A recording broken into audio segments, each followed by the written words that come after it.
¿Cómo están? Buenos días. Hola, Elvis. Hola, Arlet. Hola, Miguel Ángel. ¿Cómo están? Bien. Vamos a empezar compartiendo las domiciliarias de la clase pasada. ¿Ya?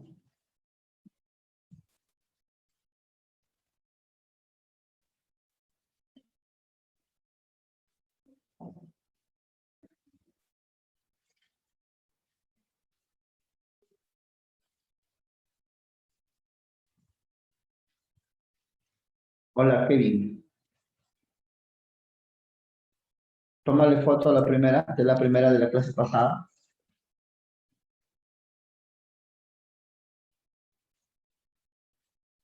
Hola, Mario Jesús.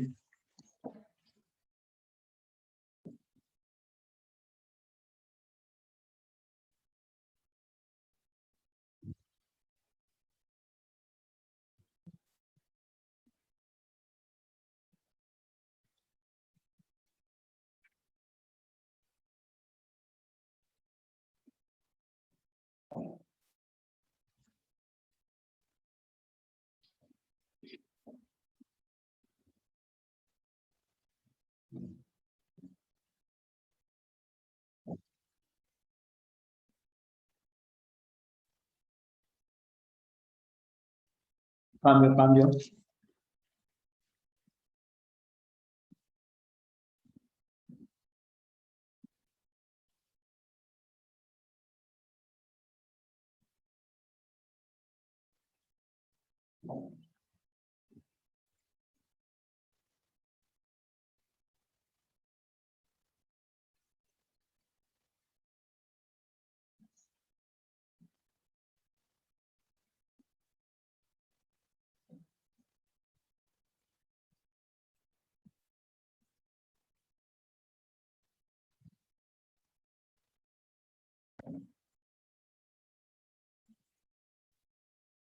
Cambio.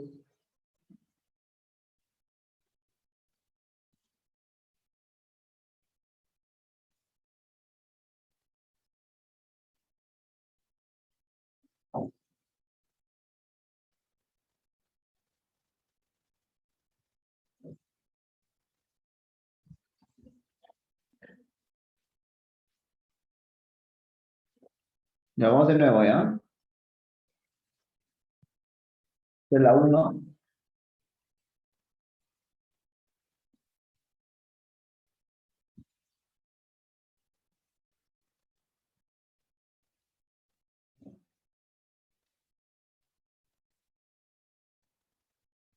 Cambio. Voy a cambiar. Dos.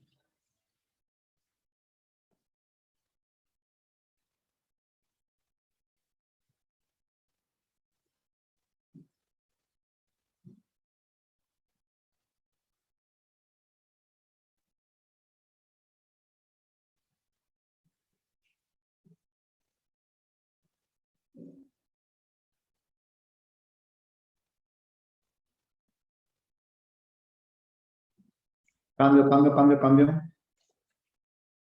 Tres.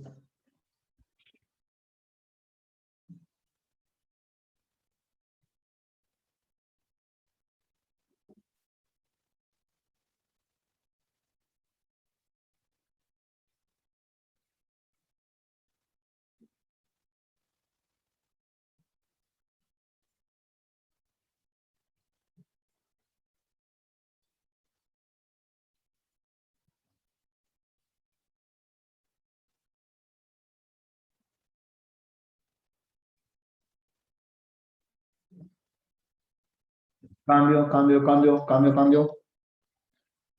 Cuatro.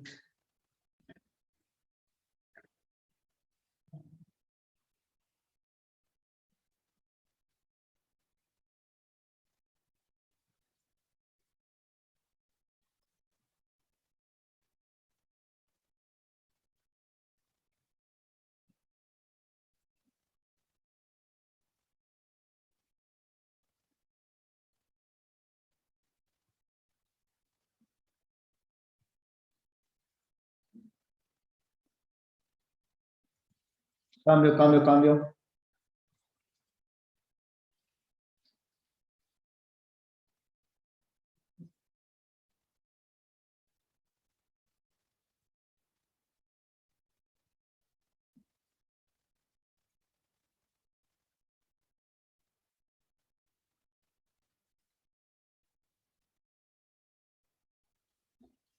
Cambio, cambio, cambio, cambio, cambio. 6.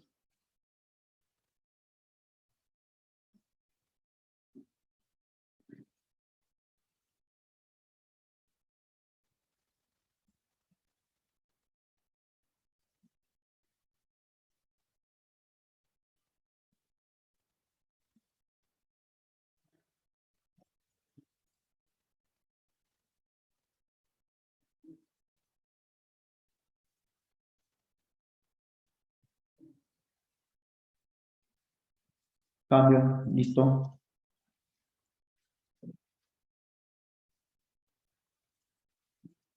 Ahora vamos a leer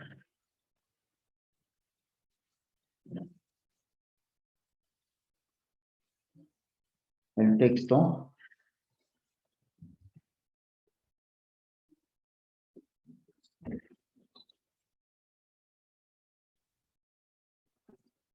A ver, vamos a leer la pregunta 2.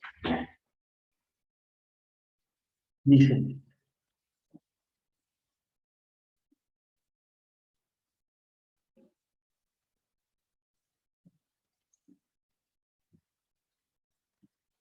Marx reconoce el hecho de la conciencia, pero le niega la supremacía que le atribuía Hegel y la concibe juntamente con las estructuras ideológicas en las que se encarna como un producto derivado de las condiciones materiales de existencia. Estas constituyen lo que se denomina la infraestructura. Todo lo demás constituye la supraestructura. Sin embargo, sería no entender a Marx pensar que con esta distinción entre infraestructura socioeconómica y supraestructura ideológica queda ya resuelto el problema de la historia. En el seno de un pensamiento tan hondamente dialéctico como el suyo, la relación de la conciencia con el ser del hombre no puede dejar de ser a su vez dialéctico. Entonces, bueno, habla del filósofo que vamos a leer hoy día, de Carlos Marx, ¿ya? Dice que Marx reconoce que existe el espíritu, ¿ya? El espíritu. ¿Te acuerdas cuando hablamos de eso una vez hace 2 semanas? Porque hablamos de un filósofo llamado Hegel, ¿te acordarás de Hegel? ¿No es cierto? Ya.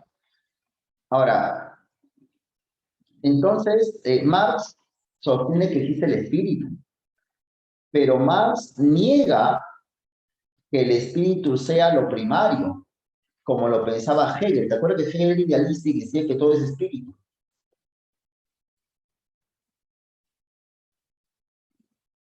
Por el contrario, Marx considera que la conciencia o espíritu es un producto de las condiciones materiales de existencia, es decir, es un producto de la sociedad, de cómo vive la persona. La sociedad, la economía, cómo vive la persona, es lo que Marx llama infraestructura. La base social económica es lo que Marx denomina infraestructura. Sobre esa base económica está la conciencia, está el espíritu. Y el espíritu es parte de lo que Marx llama supraestructura. ¿Ya? Entonces, para Marx, el espíritu, la conciencia es producto de las condiciones económicas en las cuales vive una sociedad. Ahora, sin embargo, dice el autor, sería no entender a Marx que con esta distinción entre base económica y supraestructura cultural ya está resuelto el problema social. No. Como Marx es dialéctico, mire esta palabra, dialéctico.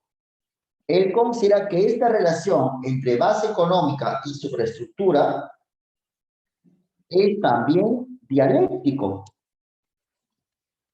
Y la semana pasada, yo me acuerdo que bueno, hace 2 semanas hablamos de la dialéctica, ¿te acordarás? Y vamos a repasar eso. Entonces, para la dialéctica, las cosas se encuentran ¿qué? ¿Te acuerdas?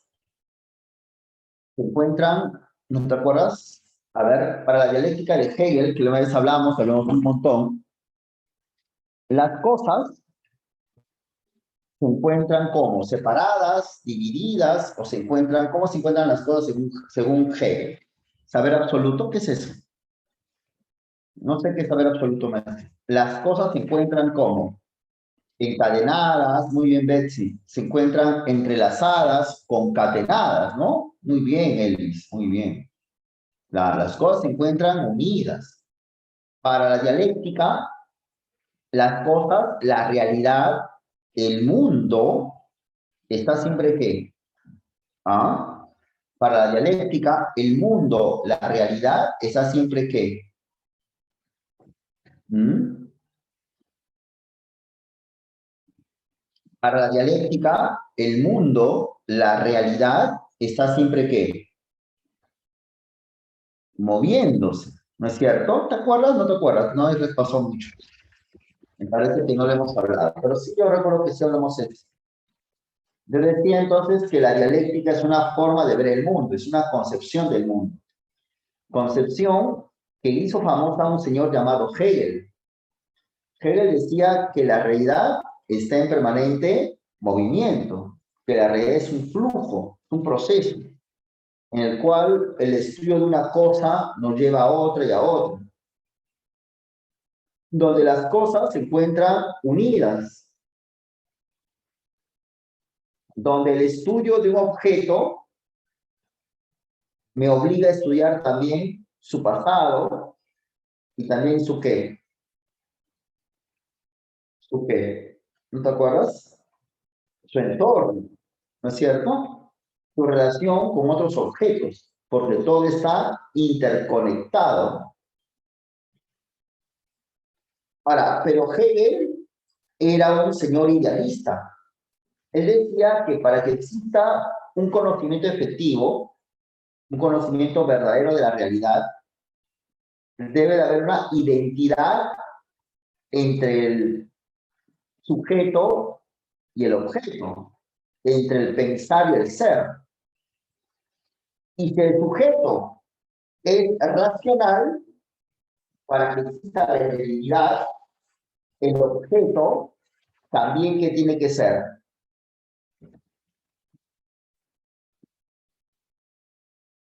racional.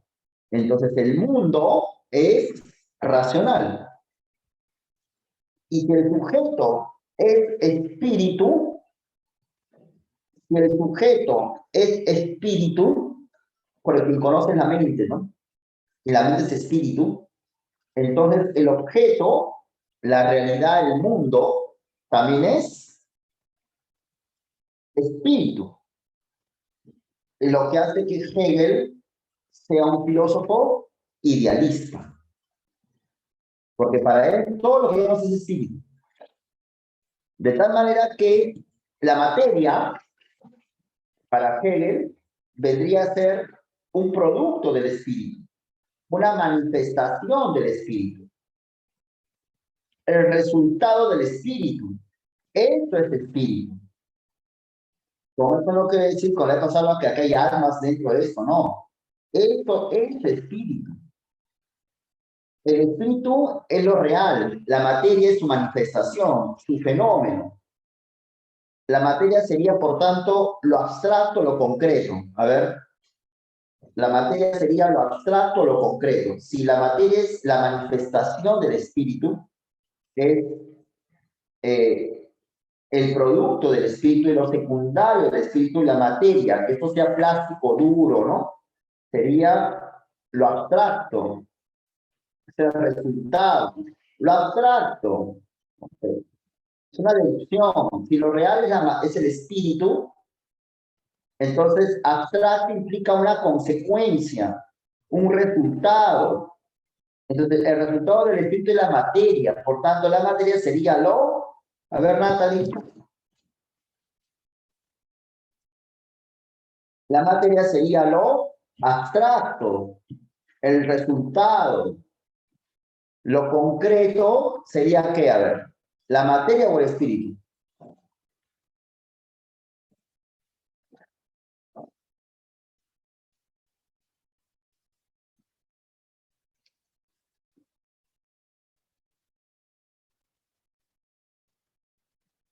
Muy bien, Diego. Lo concreto sería el espíritu. Muy bien, Arlet. Lo real es el espíritu. Lo abstracto es la materia. Lo concreto es el espíritu. Entonces, la materia es una manifestación. La materia es consecuencia del desarrollo del espíritu. El espíritu es lo real. Así pensaba Hegel. Esto es espíritu realmente, esto. El plástico es una manifestación. Y esa manifestación sale del espíritu, ¿no? Es manifestación del espíritu. Y como todo el mundo sabe, la materia es lo opuesto al espíritu. Entonces, si la materia es lo opuesto al espíritu, el espíritu al hacerse materia está haciéndose lo mismo o está haciéndose lo contradictorio. A ver, si la materia es manifestación del espíritu, entonces el espíritu al hacerse materia está haciéndose lo mismo o está haciéndose su contrario. A ver, la materia es opuesta al espíritu, pero el espíritu produce la materia. Entonces el espíritu al hacerse materia, ¿qué se está haciendo? Su contrario, su contradictorio. Así como el estudio de un corazón nos hace estudiar venas, arterias, ¿no es cierto? El estudio de un corazón nos hace estudiar venas y arterias, lo que no es corazón. El desarrollo del espíritu genera la materia, genera su contrario, genera su tesis o genera su antítesis. ¿Ah? Genera su tesis o su antítesis. Genera su antítesis. Por consiguiente, la ley principal de las cosas, la ley principal del cambio, la ley principal del cambio sería la identidad o sería la contradicción.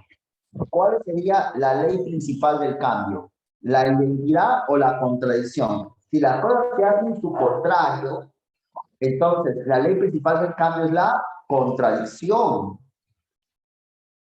Eso se llama dialéctica. Entonces, ¿qué es la dialéctica, profesor? Es una concepción del mundo en el cual todas las cosas están en permanente cambio.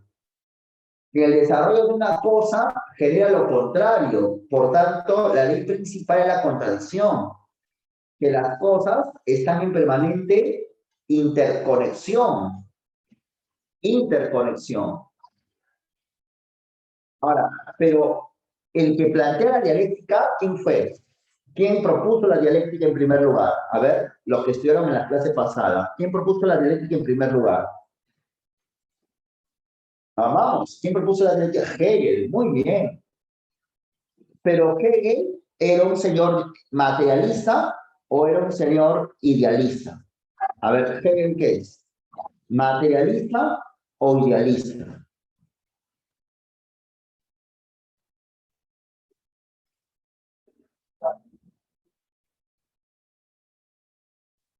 Ah, Hegel es idealista, muy bien.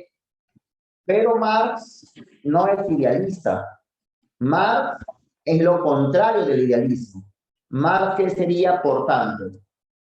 ¿Idealista o materialista? Marx sería materialista. Claro, Marx sería materialista. Entonces, para Marx, el espíritu crea la materia o la materia crea el espíritu? A ver, responde. Para Marx, ¿el espíritu crea la materia o la materia crea el espíritu? Claro que sí.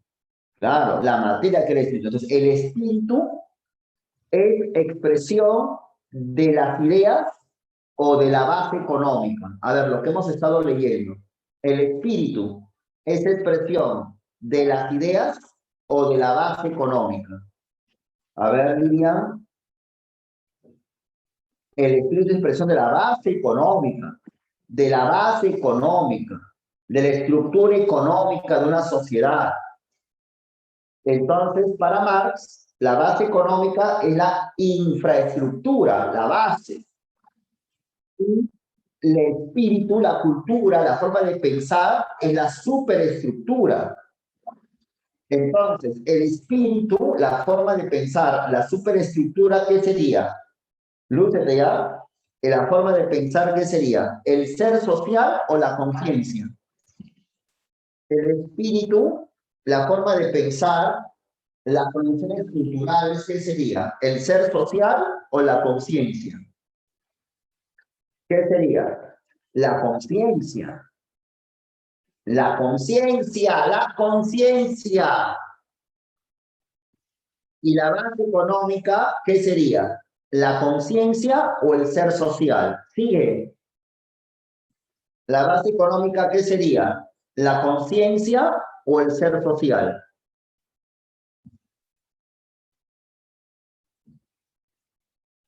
La base económica es el ser social.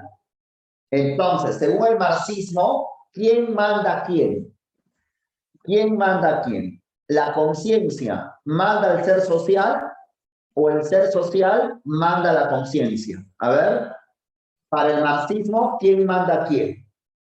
¿El ser social manda a la conciencia o la conciencia el ser social? El ser social manda a la conciencia. Pero para los dialécticos, las cosas están como, ¿te acuerdas? Para los dialécticos, las cosas están como, ¿te acuerdas? Ah, encadenadas, muy bien, vinculadas, concatenadas. Por consiguiente, Betsy, si las cosas están encadenadas, concatenadas, unidas, lo hemos dicho 55 veces, me tienes cansado mismo. Por tanto, si bien el ser social mata la conciencia puede influenciar en el ser social o no. La conciencia, la mente, las ideas, ¿pueden influenciar en el ser social o no?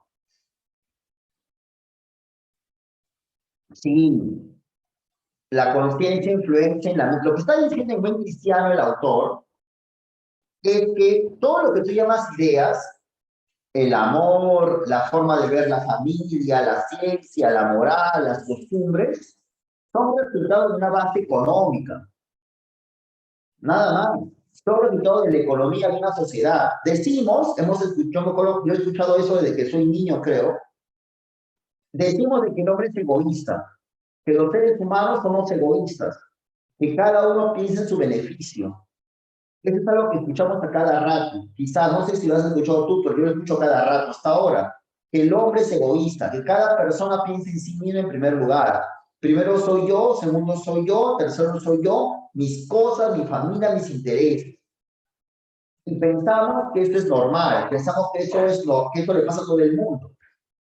Pero Marx dice que no es así. Si vemos que los seres humanos somos egoístas, no es porque hemos nacido egoístas, sino porque nuestro egoísmo es resultado, es expresión de la base económica en la cual nos encontramos.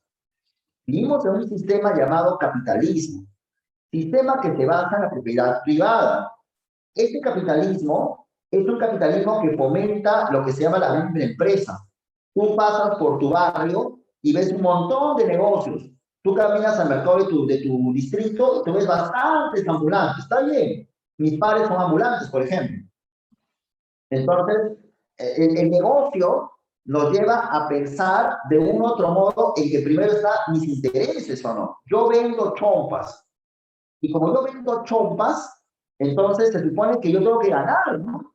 Y si mi vecino, mi padre del alma, yo lo conozco desde que somos chibolos, hemos jugado juntos y que somos niños, vende chompas también, sería mi competencia. Bueno, así es la vida, ¿no? O yo gano o él gana. Ya verá qué hace él para ganar.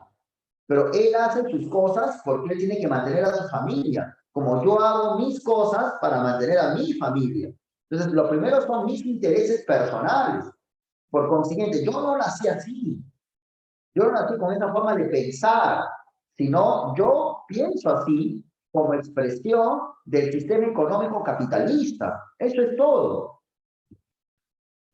Eso dice Marx. Ahora, sin embargo, si bien mi forma de pensar, mis ideas, las ideas, son expresión de la base económica, pero esas ideas también influencian en la base económica. ¿No ves que todo está interrelacionado? Por ejemplo, la ilustración.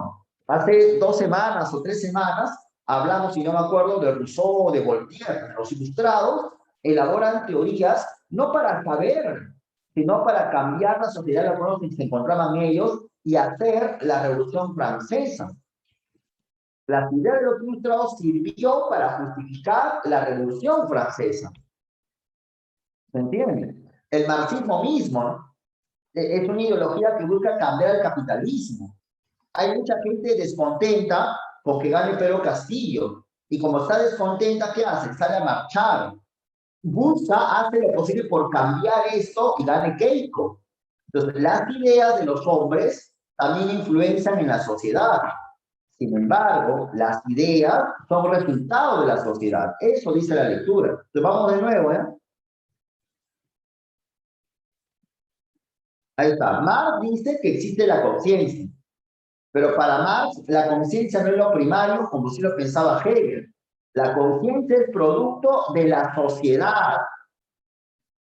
La sociedad se llama infraestructura, es la base económica.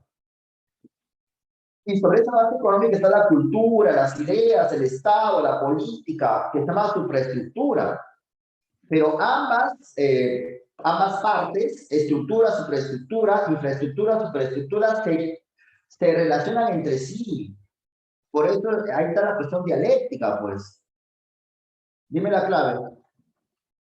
Dime la clave.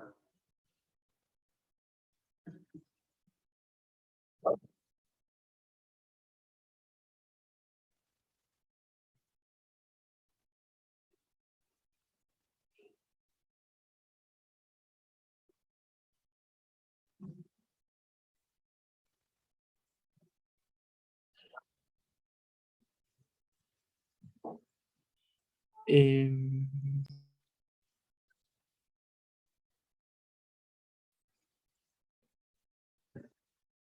La clave es beso.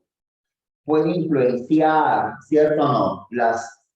Claro, está determinado totalmente, pero más exacto es que puedes inferir, ¿no? Que la base cultural, la conciencia, influencia en los procesos materiales, en el ser social. La clave es beso.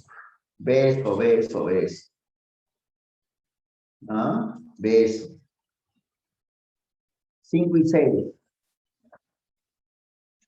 En vista de que, según su fantasía, las relaciones entre los hombres, todos sus actos y su modo de conducirse, sus trabas y sus barreras, son otros tantos producto de su conciencia, los jóvenes hegelianos formulan consecuentemente ante ellos el postulado moral de que deben trocar su conciencia actual por la conciencia humana, crítica o egoísta, derribando con ello sus barreras. Este postulado de cambiar de conciencia viene a ser lo mismo que el de interpretar de otro modo lo existente, es decir, de reconocerlo por medio de otra interpretación. Pese a su fraseología supuestamente revolucionaria, los ideólogos jóvenes hegelianos son en realidad los perfectos conservadores. Los más jóvenes entre ellos han descubierto la expresión adecuada para designar su actividad cuando afirman que solo luchan contra frases. Pero se olvidan de añadir que a estas frases por ellos combatidas no saben oponer más que otras frases y que al combatir solamente las frases de este mundo, no combaten en modo alguno el mundo real existente. Los únicos resultados a que podía llegar esta crítica filosófica fueron algunos esclarecimientos históricos religiosos, harto unilaterales por lo demás sobre el cristianismo. Todas sus demás afirmaciones se reducen a otras tantas maneras más de adornar su pretensión de entregarnos. Con estos esclarecimientos insignificantes, descubrimientos de alcance histórico mundial. A ninguno de esos filósofos se le ha ocurrido siquiera preguntar por el entronque de la filosofía alemana con la realidad de Alemania, por el entronque de su crítica con el propio mundo material que la rodea. ¿Ya? A ver, vamos a leerlo de nuevo. ¿De acuerdo? Entonces, como ya hemos estado hablando, Carlos Marx es un filósofo dialéctico al igual que Hegel, pero Marx era materialista. Hegel no, Hegel idealista. Entonces, cuando Marx era joven, era idealista también. Pero Marx conoció la filosofía de un señor llamado Feuerbach. ¿Te acuerdas una vez que te hablé un poco de él, no? De un señor llamado Feuerbach. Entonces, este Feuerbach, que te pone el nombre completo, Ludwig Feuerbach, sostuvo que el hombre crea a Dios a su imagen y semejanza, que así como es el hombre, así es Dios. Entonces Marx se hace materialista. Y al hacerse materialista, Marx comienza a combatir a los seguidores de Hegel. Esos seguidores de Hegel se llamaron los jóvenes hegelianos. Entonces, Marx, con su amigo Federico Engels, empiezan la lectura siendo muy duros con estos jóvenes hegelianos, que eran idealistas. Entonces, Marx dice de arranque, según la fantasía de estos jóvenes hegelianos, ¿no? Los productos humanos, las acciones humanas, los valores humanos, son todo producto de su conciencia.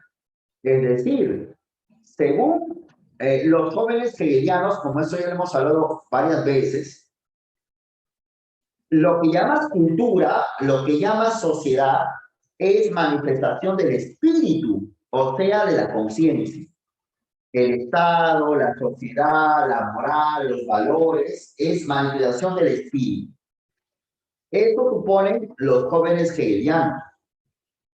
Y como lo que llamas sociedad es producto del espíritu, estos jóvenes hegelianos entonces suponen que al criticar la sociedad están criticando el espíritu y por tanto proponiendo solamente otra forma de espíritu. Se parece mucho, por ejemplo, cuando a veces vemos por las redes sociales gente que dice los problemas del Perú, la crisis económica, la pandemia, la corrupción que existe en el Perú a través de los políticos, ¿no? La alta tasa de delincuencia, se debe simplemente a un problema de valores. ¿Por qué hay ladrones? Por falta de valores, falta de educación. ¿Por qué hay corrupción? Por falta de valores, falta de educación. Entonces, lo correcto sería, para acabar con los ladrones, para acabar con los corruptos, es cambiar los valores, enseñarles nuevos valores a la gente. Entonces, Marx dice, la delincuencia, la corrupción, no son resultado de los valores. La delincuencia y la corrupción son resultado de la base económica. Solamente que esos idealistas creen que la corrupción y la delincuencia se debe a valores. Y por consiguiente, proponen solamente un cambio de valores. Pero en realidad no están viendo al fondo del asunto. Por esto más abajo dice el texto, por esto estos jóvenes hegelianos, pese a que hablan de forma muy crítica, son en el fondo personas muy conservadoras. En el fondo, con su crítica, no están cambiando nada. Porque lo que hacen es solamente cambiar una frase por otra frase. Y que por consiguiente solamente están luchando contra frases. Marx es materialista y Marx cree que todo lo que tú llamas conciencia, conducta, actividad humana, se debe a una cuestión económica. Pero muchas veces escuchamos gente que dice, no, el problema son los valores, el problema es que la gente se ha alejado de Dios. Ya, entonces esta gente que piensa así, dice Marx, no son realmente revolucionarios ni son críticos sociales. Son en el fondo personas conservadoras porque no están cambiando nada. Porque ellos también están luchando con frases contra frases, ideas contra ideas. Y por eso que no cambian nada. ¿Cuántas veces desde que soy niño, me acuerdo que desde que estoy en la primaria me hablaban de eso, ¿no? Que la causa de la delincuencia en el Perú es la falta de valores. Y había campañas, formemos valores, transmitamos valores, fundemos valores nuevos, y ya han pasado muchos años y todo sigue igual, hasta peor. Entonces, quienes hablan así, sostienen más, en el fondo no están cambiando nada. Por eso dice más abajo, miren, los únicos resultados a los que podía llegar esta crítica es solamente a aclarar algunos conceptos, ¿no?, sobre el cristianismo, etcétera. Pero en realidad no están cambiando nada. A ninguno, al final del texto, a ninguno de estos críticos, filósofos, se le ha querido preguntar por el entronque, es decir, por la relación que hay entre el pensamiento con la realidad del país. A ninguno se les ha ocurrido pensar sobre la relación que hay entre su crítica con el mundo material. Porque Marx está diciendo, las ideas salen de la realidad social. Entonces, si yo hago un estudio sobre el problema educativo, a veces yo soy un funcionario del Ministerio de Educación, entonces yo hago un estudio sobre el problema educativo. Y digo, el problema de la educación es un problema solamente de cambiar profesores. Vamos a poner buenos profesores y la educación va a cambiar. O sea, profesores, al ser buenos, porque tienen buenas ideas, tienen buenos conocimientos, ¿no? Ya cambiamos profesores, nos llamamos la educación. Ya, más ya que no estás haciendo nada, ¿no? Que en el fondo, ese supuesto cambio está dirigido al fracaso, porque no estás yendo a la base económica de la educación, no estás yendo a la explotación, no estás analizando qué relación hay entre los profesores, el colegio y la sociedad peruana. Y lo que hay que hacer es eso, precisamente, ir a la sociedad peruana misma, que se asienta en un sistema económico que hay que cambiar primero si queremos cambiar la educación peruana. ¿Ya? Bien, entonces en resumen, el señor Marx está chancando, criticando duramente a unas personas que se llaman jóvenes hegelianos, eran unos idealistas, que creen que el problema de la sociedad es un problema de valores, de mente, de ideas, y que en el fondo Marx dice que estos jóvenes hegelianos son conservadores porque no están buscando cambiar nada, nada de nada. Y que ellos, al solamente hablar, criticar y nada más, no se dan cuenta de la relación que hay entre los problemas humanos y la realidad concreta de la sociedad. ¿Vale? Bueno, con eso vamos a sí. Los jóvenes hegelianos, según el texto, los jóvenes hegelianos buscan transformar radicalmente su contexto social. A ver, la uno, ¿qué sería? ¿Verdadero o falso?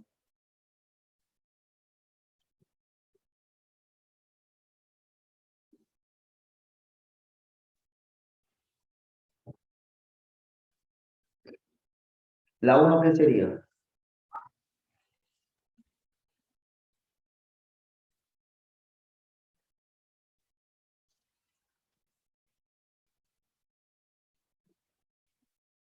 Muy bien, Lidia. Falso. Muy bien. Dos, dos.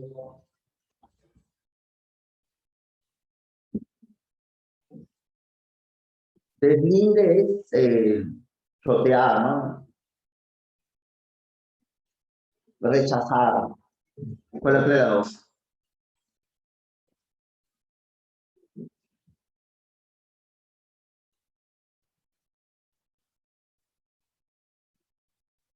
Falso. La tres es verdadero, que bueno, está. Bueno, gracias, Lilian, como siempre.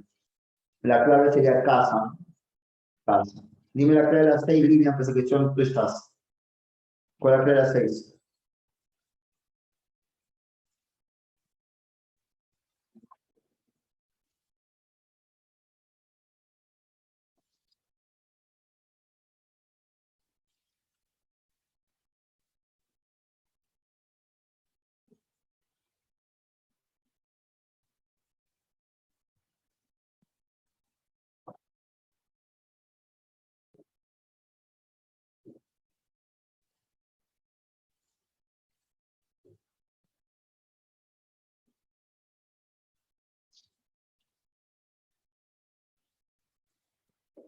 Seis.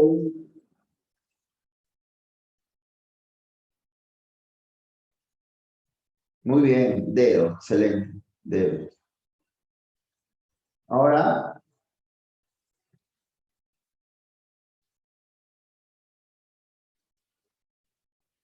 vamos a ver este videito.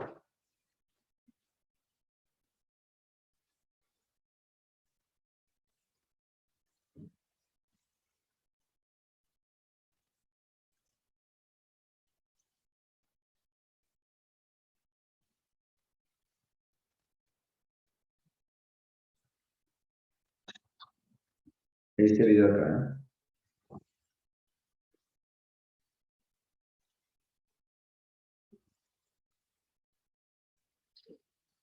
Vamos a ver esto, ¿no? Si no escuchas, me dices.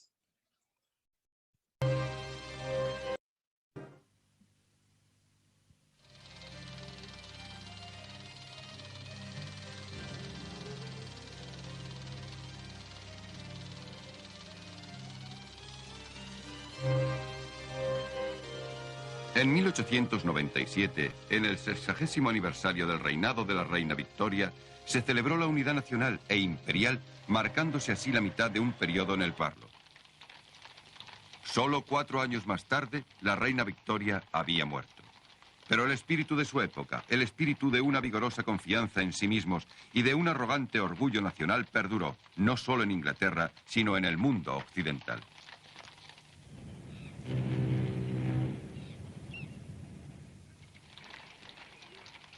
Entre 1870 y el comienzo de la Primera Guerra Mundial, tanto en Europa como en América, el mundo se transformó de un modo inimaginable.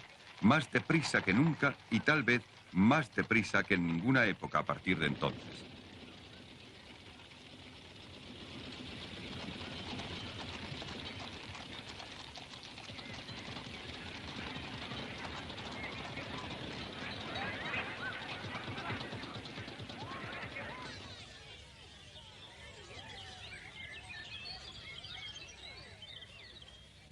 Durante aquel periodo los europeos dispusieron de mejor alimentación, mejores viviendas, mejor instrucción, fueron mejor gobernados y mejor defendidos.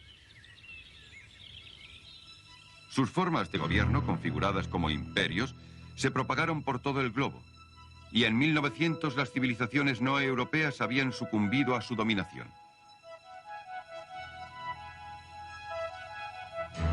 El Imperio Británico ocupó casi un cuarto de la superficie del mundo, incluyendo los grandes bloques continentales de la India, Canadá y Australasia. Mientras el Imperio francés había ocupado África Occidental y una parte del sureste de Asia. Los portugueses, los españoles, los holandeses, los belgas, los alemanes, los italianos, los daneses, los otomanos y los rusos gobernaban pueblos sometidos, asumiendo que tenían derecho a continuar dominándolos.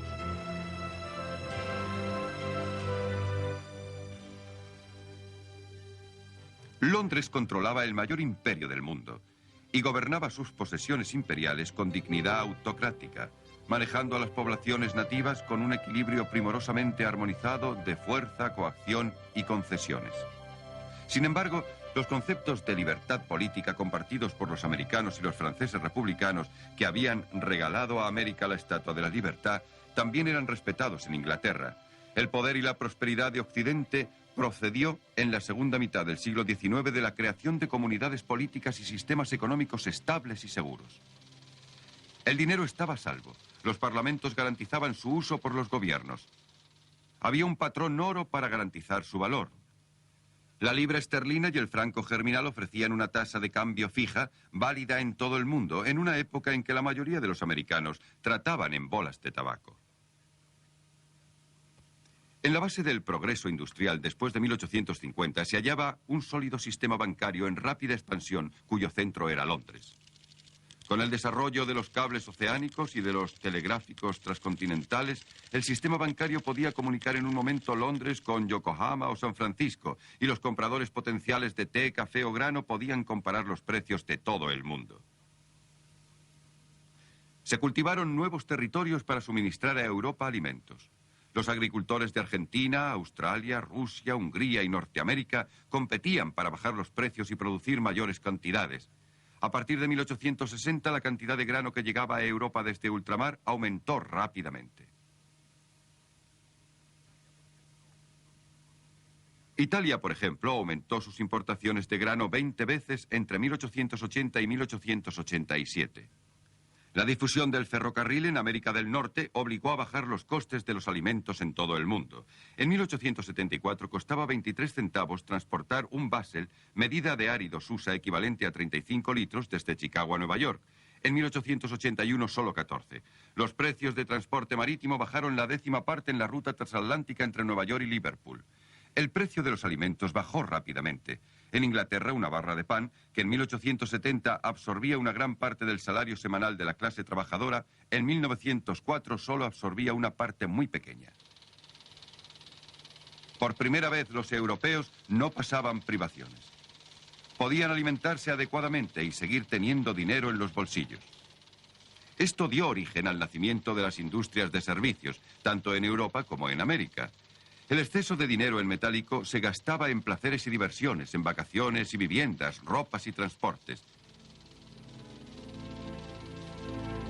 Había comenzado la era del consumidor, y para satisfacer la nueva demanda, las industrias inundaron el mercado con toda clase de nuevos artículos. La artesanía anticuada y las industrias rurales dieron paso a un sistema de fábricas basadas en el carbón, el hierro y la energía de vapor, de donde salieron locomotoras, raíles, alambres, herramientas y otros nuevos artículos. La producción de carbón en Europa aumentó de 173 millones de toneladas en 1871 a 594 millones de toneladas en 1914.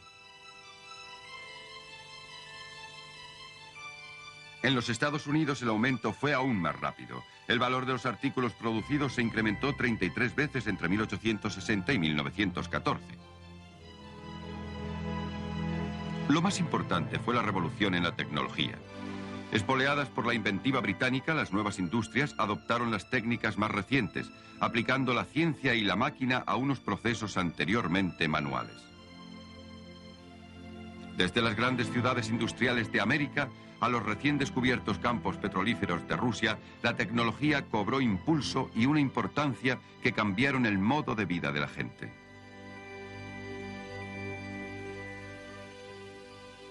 Las invenciones se sucedían sin cesar, y hacían progresar más aún las economías de las naciones industrializadas. Los primeros dirigibles, ideados en Alemania, eran un símbolo de la nueva era. La invención del Conde Zeppelin voló por primera vez en 1900 y entre 1910 y 1914 los Zeppelines fueron los pioneros de los viajes aéreos con pasajeros.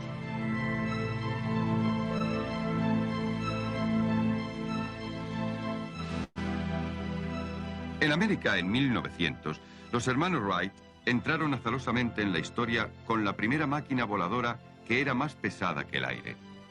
Pocas personas hubieran creído que esta monstruosidad mecánica duraría más que los elegantes dirigibles. El petróleo y la acumulación de poderío económico y capital abastecían a la inventiva. La Standard Oil en América, fundada por John D. Rockefeller, absorbió casi todos sus rivales más pequeños y controló el 95% del mercado petrolífero a partir de 1905. John Pierpont Morgan formó el mayor trust del mundo de hierro y acero, bancos, ferrocarriles y transporte marítimo. En Alemania, los industriales como Alfred Krapp hicieron algo parecido. El advenimiento de la industria transformó la sociedad occidental. En la década de 1860, la mayoría de la gente vivía en aldeas o en granjas. En 1914, un mayor número de personas vivía en pueblos y ciudades. En los Estados Unidos, había 35 ciudades con poblaciones superiores a 100.000 habitantes. La mayor transformación tuvo lugar en Inglaterra, cuya mano de obra rural descendió hasta un mero 10% de la población activa a lo largo del siglo XIX. El ejemplo más descollante del éxodo rural tuvo lugar al otro lado del Canal de la Mancha, en Alemania, donde la transformación se llevó a cabo en una generación. A medida que Alemania se industrializaba, el número de grandes ciudades creció rápidamente, de modo que a comienzos del siglo XX había casi 30 con poblaciones superiores a 100.000 habitantes. La gente afluyó a las ciudades para abastecer a las nuevas fábricas con su mano de obra y para comprar sus productos con el excedente de sus salarios. El mundo campesino tradicional quedó hecho pedazos. Las novedades mecánicas fascinaron a los periodistas, a los escritores y a los pensadores, y persuadieron rápidamente a los adultos y a los niños a deshacerse de su dinero.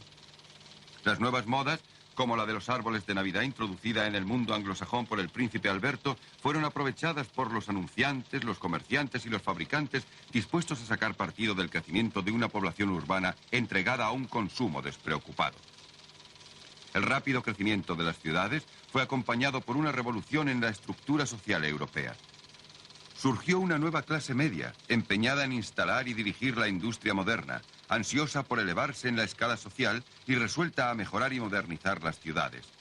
Esta nueva clase llegó a dominar la vida urbana, con la planificación de las ciudades y la introducción de nuevas carreteras y vías férreas.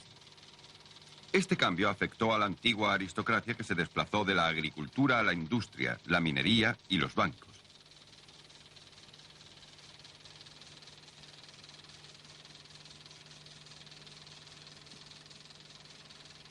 Fue en las ciudades donde la alfabetización y la instrucción universal se convirtieron en norma. Esta fue la gran era de la escuela y de la universidad. Muchas personas...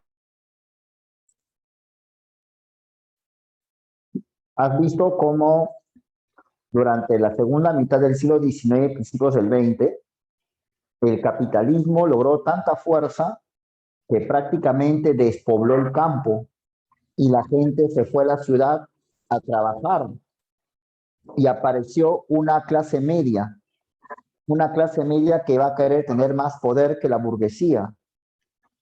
Entonces, como dice Marx, la burguesía, que es la clase social que maneja las grandes empresas, forma un mundo a su imagen y semejanza. La burguesía constituye una realidad en su beneficio. Esta sociedad que llamas capitalismo está dirigida por una clase social llamada la burguesía. Y la burguesía ha creado todo un sistema político, social, a su favor. Por eso, como dice Marx con su amigo Federico Engels, la burguesía ha creado un mundo a su imagen y semejanza.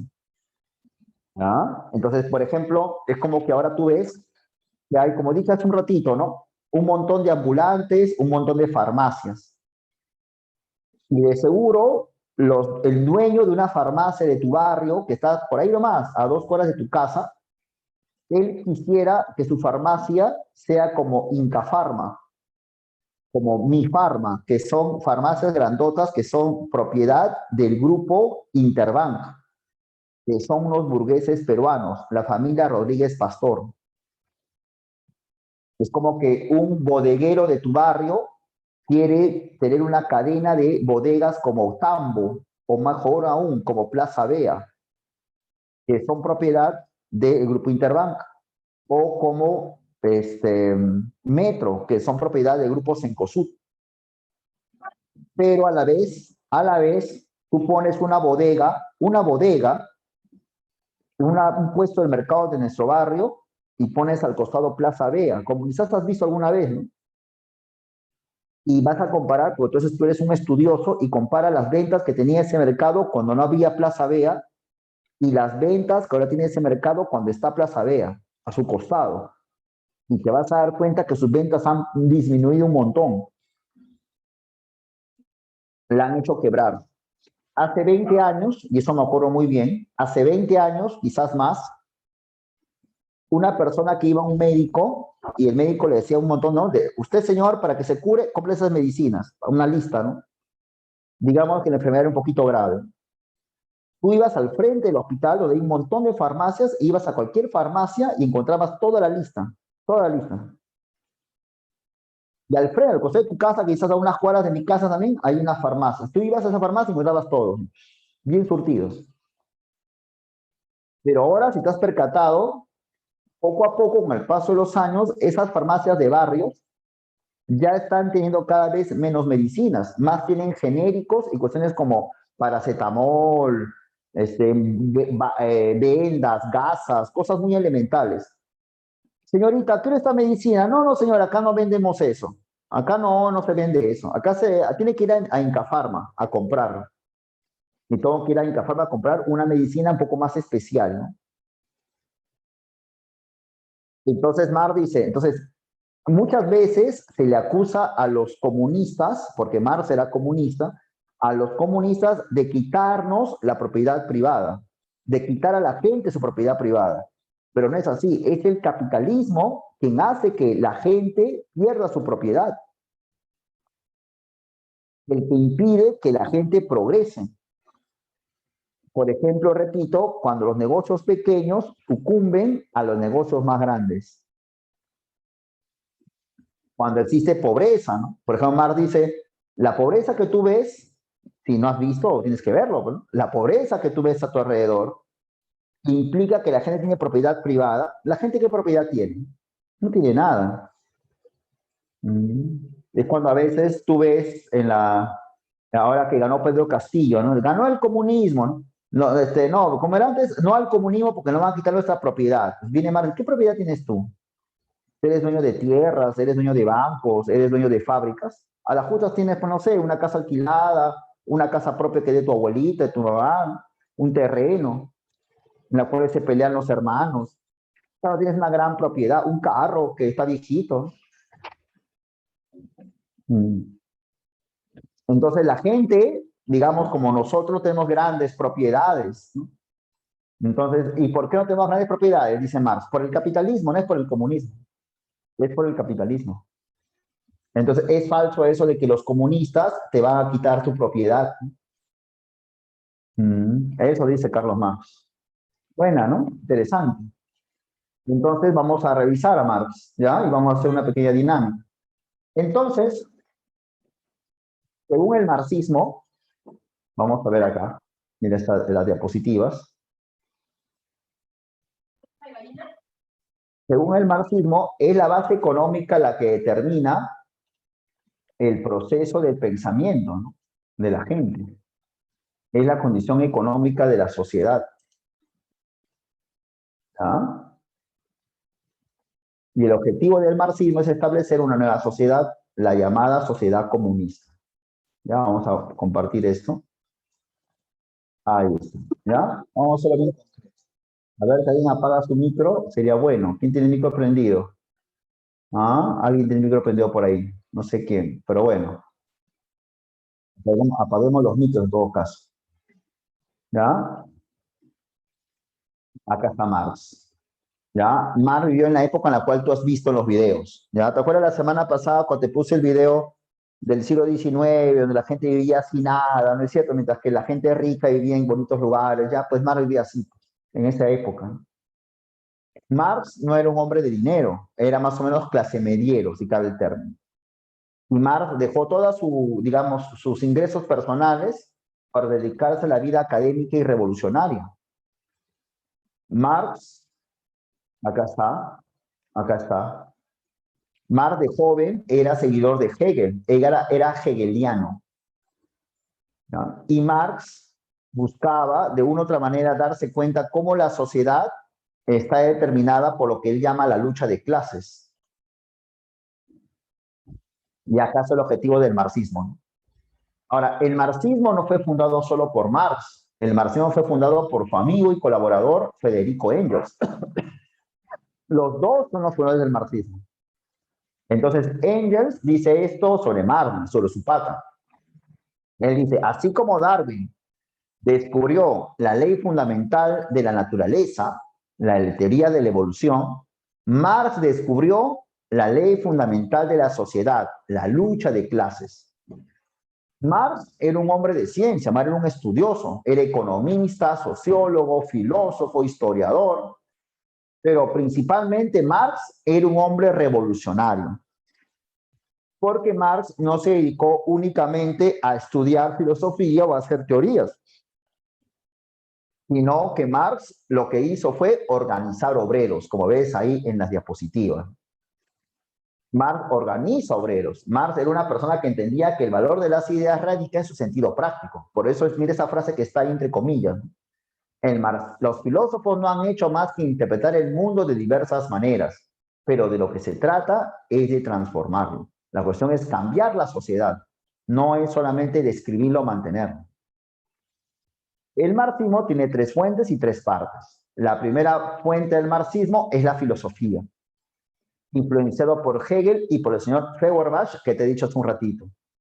La segunda parte del marxismo es la economía, del señor Adam Smith y David Ricardo. Ellos dicen algo que Marx acepta, que el valor de una mercancía es igual al trabajo necesario en su producción. Y a partir de ahí, Marx saca la teoría de la plusvalía. Y de algunos socialistas que critican al capitalismo, pero no hacen nada más que criticar, Marx plantea la teoría de la lucha de clases como motor de la historia. Entonces, como ya lo sabes, porque esto creo que le hemos estado hablando, la dialéctica de Marx es opuesta a la dialéctica de Hegel, es su antónimo, porque los dos consideran que todo está en permanente cambio, los dos consideran que las cosas están concatenadas, los dos consideran que el estudio de una cosa nos lleva a la otra, los dos consideran de que el estudio de un objeto implica estudiar su pasado y sus relaciones con los demás objetos, pero Marx considera de que es la base económica la que determina las ideas de la gente. En cambio, Hegel no piensa así, ¿no? Hegel piensa que son la conciencia, el espíritu la que crea la sociedad. Por eso que Marx es el antónimo de Hegel. Y el hombre no es ni bueno, ni malo, ni justo, ni egoísta. Lo que comentamos al principio de nuestra conversación, ¿no? A veces yo he escuchado gente que dice, el hombre es egoísta, los seres humanos somos egoístas. Marx dice, no, ese es justamente el hacernos creer que somos egoístas beneficia al capitalismo, ¿no? Al fin y al cabo, cada uno busca su felicidad, cada uno busca tener plata. Marx dice, no es así. Hay mucha gente que ha dado su vida por los demás. Y esas personas no buscaban tener plata, buscaban dar su vida por los demás.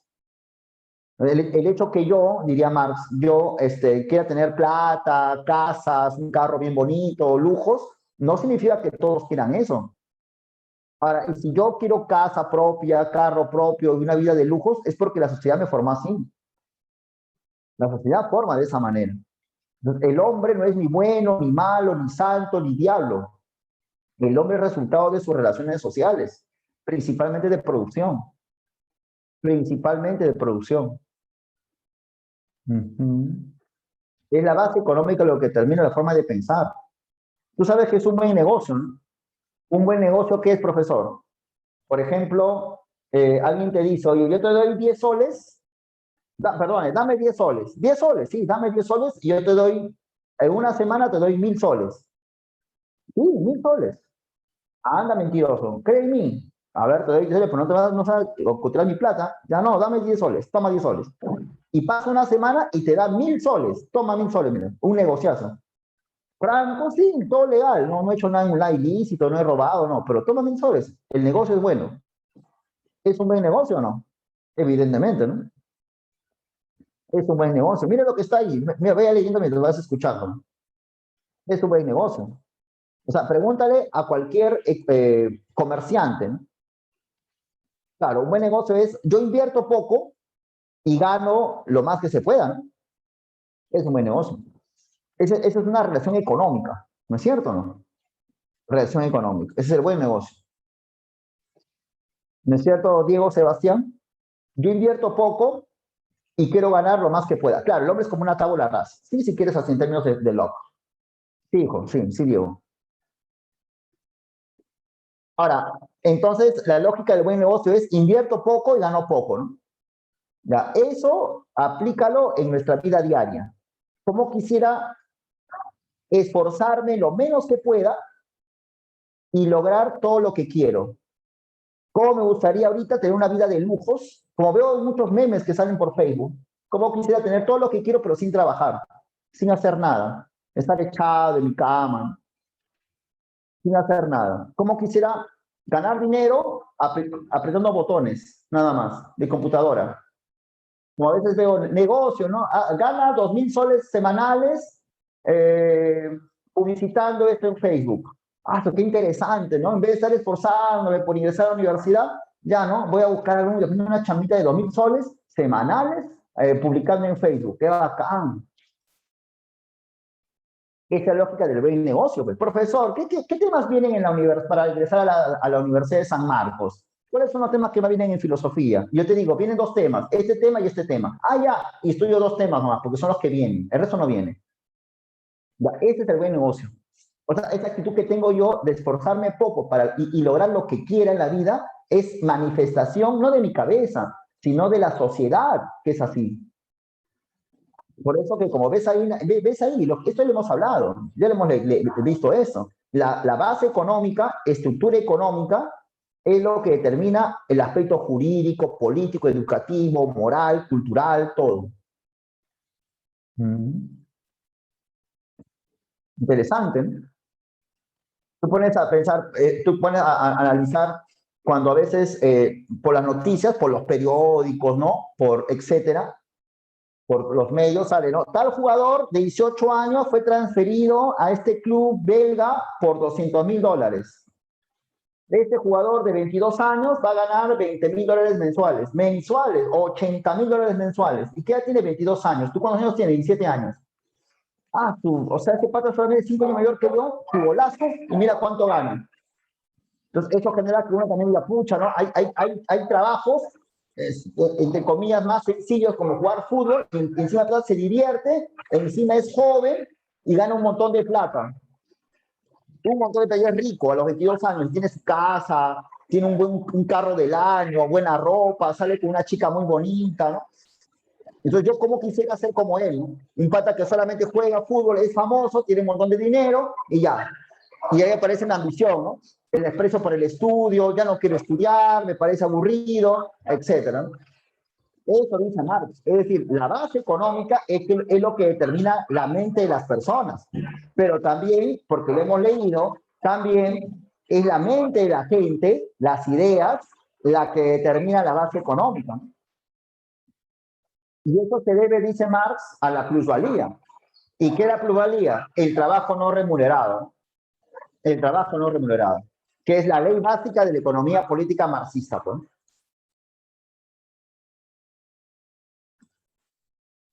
La ley básica de la economía política marxista. O sea, un trabajador trabaja y le pagan 5,000 soles, que ya sería pues bastante. ¿No? Le pagan 5,000 soles, pero imposible ni de vainas, ese trabajador ha producido 5,000, él ha producido 6,000. Entonces hay un 1,000 que no le paga. Ese 1,000 que no le pagan, ¿cómo se llama? Plusvalía. Plusvalía. Y ese es el robo que hace el burgués al trabajador. El robo, literalmente hablando. Entonces, todas las riquezas que tiene el gran empresariado, dice Marx, es plusvalía. No es algo que el empresariado ha producido, ¿no? O sea, esos dólares, porque a veces uno encuentra, la inversión privada, ¿no? ¿Cierto? Ya, ese empresario ha trabajado duro, mentira, dice Marx, ¿no? No es así. Ahora, que un empresario chiquito, un panadero, ha trabajado duro, sí, seguro, pues, pero no me estoy refiriendo al panadero, no me estoy refiriendo, pues, al vendedor ambulante, me estoy refiriendo al gran empresario, los dueños de mineras, los dueños de las AFPs. Ellos han acumulado plusvalía durante siglos, durante muchos años. Grandes emporios comerciales gigantescos y acumulan plusvalía. Entonces, imagina cuánta plusvalía acumulan, por ejemplo, los dueños de WOM, el grupo Cencosud, de Plaza Vea, ¿no? De Oestle, esa gente que explota chibolos como tú, ¿no? Que trabajan muchachos de tu edad, un poco mayores, quizás 18 años o más, que trabajan 12 horas diarias o 14 horas diarias en Oestle, en Saga, y le pagan poco, le pagan el mínimo. Ya, entonces, ¿cuánta cantidad de plusvalía hay ahí? Un montón de plusvalía, porque ellos producen más, ellos venden más de lo que le pagan. Y esa diferencia, ¿a dónde va? Al dueño de esas empresas, a los dueños. Entonces, ellos viven de eso. Y ellos hacen ricos. Y con esa plusvalía invierten en otro país. Vamos a abrir una tienda de Saga en Ecuador. Vamos a invertir una tienda de Saga en Panamá. Una tienda de Saga en Brasil. Entonces, qué bacán, no va a llegar Saga Falabella a Ecuador, va a llegar Saga Falabella a Brasil, qué chévere. Estamos modernizándonos en la ropa. Ya, pero diría Marx, pero esos dólares con que han abierto una tienda de Saga Falabella en Brasil es plusvalía, que la han extraído a otros trabajadores en otras empresas. Recién creo, esta semana ha entrado una empresa extranjera de ropas.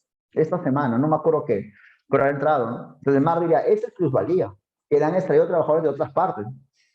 Tú revisas tus zapatillas, ¿no? Tú cobras mis Nike, qué bacán, mis Nike, mis Adidas, mis Reebok. ¿Qué marca es? Fabricado, ¿dónde? Hecho en China, hecho en Singapur, hecho en Malasia. ¿Y por qué no lo hacen en Estados Unidos?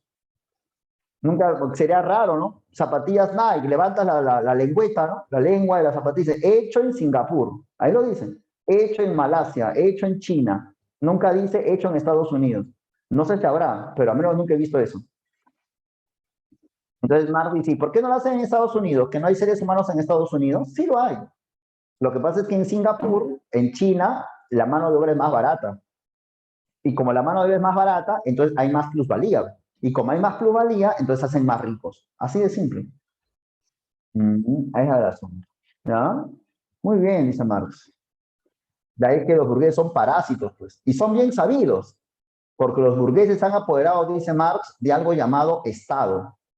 ¿Y qué es el Estado? Bueno, el Estado es aquella sociedad que es dueña, digámoslo así, del ejército, la policía, el colegio, los medios de comunicación, las leyes, la constitución. Cuando se organiza para hacer elecciones, ¿no? Elecciones presidenciales 2021, tú tienes el poder del voto, ya. ¿Eso quién lo hace? El Estado peruano. Vamos a cambiar la constitución, dice el tío Pedro Castillo. ¿Y quién va a cambiar la constitución? El Estado. Se está permitiendo cuarentena contra el COVID. ¿Quién termina eso? El Estado. ¿Quién da permiso para que funcione Canal N? El Estado. ¿Quién firma convenios con la Iglesia Católica? El Estado. El Estado es la organización que maneja la sociedad. Y si la sociedad es dueña, es propiedad privada de la burguesía, entonces el Estado ¿a quién le pertenece? ¿A todos los peruanos o a la burguesía?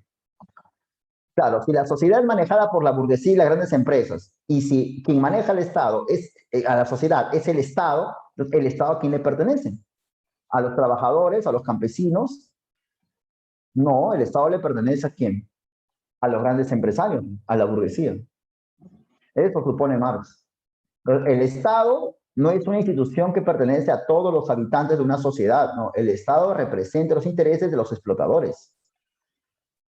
Y por consiguiente, dice Marx, ese Estado debe salir de juego, debe ser acabado. Acabado, terminado. ¿Y cómo se termina un Estado? Bueno, como enseña la historia, ¿no? La historia que enseña, por ejemplo, de que la Revolución Francesa fue un acto, valga la redundancia, revolucionario, donde la burguesía tomó el poder.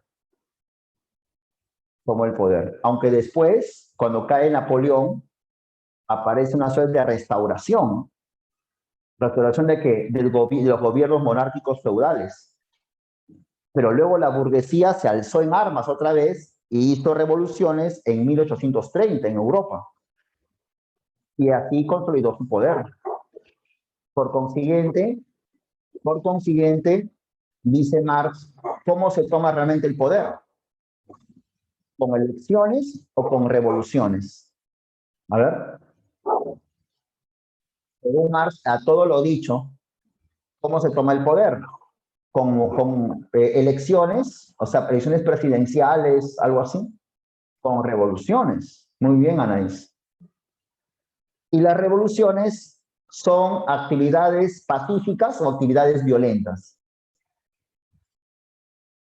¿Qué son las revoluciones? ¿Una actividad pacífica o una actividad violenta? Querida Anaís Nicole Briceño. Claro. De ahí que Marx dice, la lucha de clases es el motor de la historia. Siempre ha habido lucha de clases. Siempre ha habido. Desde que apareció la propiedad privada, siempre ha habido lucha de clases. ¿Qué es lo que distingue a los seres humanos? Siempre. Entonces, por ejemplo, dice Marx, por ejemplo, la sociedad nos enseña, ¿no? La diferencia principal entre los seres humanos son los países. Los países, mi país, yo quiero mucho a mi país, ¿no? Está bien, perfecto, quiero mucho a mi patria. No, gol peruano en la Copa América, no, respeten a la Padula, respeten a la Padula. Chileno malo, ¿no? Venezolano tal por cual. Ya. O si no, otros dicen, la diferencia principal entre los seres humanos es el género, sexo, como lo quieran llamar. Los hombres son así, las mujeres son así, el macho opresor, sale en el pañuelito verde. Entonces Marx dice, eso es falso, pues. Falso, porque de seguro muchas chicas pañuelitos verdes que hablan, pues que la mujer, etcétera, etcétera, etcétera, quizás algunas de ellas tienen a su empleada doméstica explotándolas. En su casa no le pagan nada, a la justa le dan para comer y le deben muchos meses de sueldo a su empleada doméstica. Pero salen a la calle, salen a la prensa, como son conocidas, a defender a las mujeres. Y muchas veces cuando hablan de la mujer, pero se refieren a la mujer, digamos, de las zonas urbanas. Y casi, o muy poco, nunca se acuerdan de las mujeres campesinas, que le quitan sus tierras. Cuando una mujer campesina está defendiendo sus tierras y viene una empresa y le quita las tierras de esa mujer y le pegan, estas feministas no salen diciendo, ay, intento de feminicidio, ¿cómo es posible? No, no salen eso. No salen. Es como que para ellas, para algunas de ellas, la defensa de la mujer al final es una cuestión de clase también, de clase social. Así de simple. Interesante, ¿no? Lo que dice Marx, lo que distingue al ser humano de la clase social, no es tanto si eres mujer, si eres hombre, no. Por ejemplo, yo soy hincha de la selección peruana, yo creo que Perú vaya al Mundial Qatar 2022, soy hincha de la Padula, digo que lo respeten, y ya. Pero yo vendo zapatos, tengo mi fábrica de zapatos y vendo un montón de zapatos. Pero como yo quiero ganar más plusvalía, entonces contrato un montón de venezolanos. Contrato venezolanos un montón. Y como los venezolanos no tienen muchos derechos laborales, ¿no? Entonces yo les pago a la justa su sueldo mínimo y no le doy nada, ni CTS, no hay nada, ni pasajes, nada. Si quieres, ¿no? Si no quieres venir a trabajar, no vengas. Pero vienen como 10.000 venezolanos a trabajar en mi fábrica. Pero para contratar esos 10.000, tengo que votar a los 10.000 trabajadores peruanos que ganan 3.000 soles, 4.000 soles, 5.000 soles en mi fábrica. Entonces, ¿yo qué prefiero? ¿Contratar a un venezolano que gana 900 soles que contratar a un peruano que gana 5.000? A ver, un empresario, ¿qué haría? A ver, te pregunto. ¿Qué haría? contratar a un venezolano que gana 900 soles o un peruano que gana 5.000 soles con CTS, gratificaciones, aguinaldo, al venezolano, ¿no? Pero eso implicaría, Diego, votar a los peruanos. Votarlos, pues, porque no, tampoco nos va a echar para todos. Pero yo salgo con mi casaca de la selección, defiendo a mi Perú, pero al mismo tiempo que hago eso, voto a peruanos a la calle porque simplemente quiero ganar más plata. Entonces, ¿qué diría Marx? Entonces, al final, lo que determina tu vida no es tanto el Perú, no es tanto Venezuela. Lo que determina tu vida es la plata, la economía, la clase social en la cual tú quieres estar, ¿no? O eres burgués o eres trabajador. No hay más. Por consiguiente, dice Marx, esta sociedad en la cual vivimos no es una sociedad democrática, libre, igual para todos, no. Esta es una dictadura de la burguesía. Y la única manera de salir de esta, dice Marx, es haciendo una revolución, no hay otra. E instaurar otra dictadura, una dictadura del proletariado. O sea, el proletariado, la clase trabajadora, debe tomar el poder, instaurar un estado dictatorial para acabar con la burguesía, aniquilarla. Y es lo que ocurrió, pues, en la Unión Soviética, en China. Y una vez que ha ocurrido eso, dice Marx, aparecerá una nueva sociedad, la sociedad comunista. Sociedad donde no habla explotación. Entonces acá, mira. Entonces acá está, mira, es cuestión de que mires, nada más. Entonces, actualmente estamos en el capitalismo. Con una revolución llegamos al socialismo. Lo que hubo en la URSS, lo que hubo en China. Una vez cumplida esta misión, aparecerá el comunismo. Aparecerá el comunismo. Entonces, en el socialismo hay un Estado, dictador del proletariado, porque todavía hay clases sociales, ¿no? Entonces, la tarea de esta dictadura del proletariado es acabar con la burguesía, que puede volver a tomar el poder. A partir de eso, aparecerá otra sociedad, la sociedad comunista. Sociedad en la cual no habrá clases sociales y por consiguiente, si no hay clases sociales, habrá Estado. El Estado es un instrumento para oprimir de una clase hacia otra clase. Al no haber clases sociales, ¿habrá Estado? ¿Habrá un Estado? Te pregunto. Al no haber clases sociales, ¿habrá Estado? No, no hay Estado. No hay clases sociales, no hay Estado. No hay.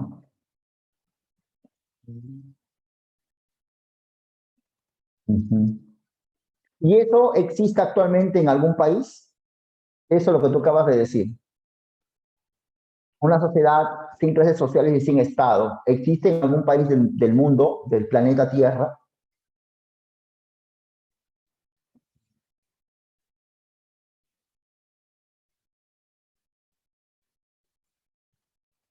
Que yo sepa, no hay.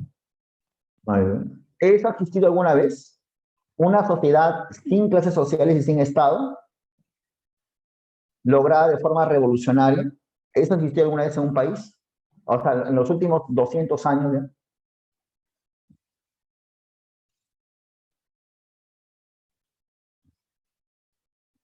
Que yo sepa, tampoco. Tampoco. Entonces, y si no ha existido, pudo haber caído, pudo haber fracasado.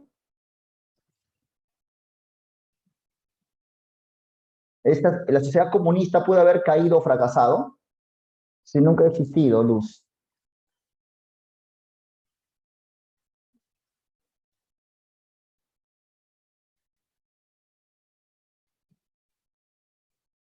No, pues.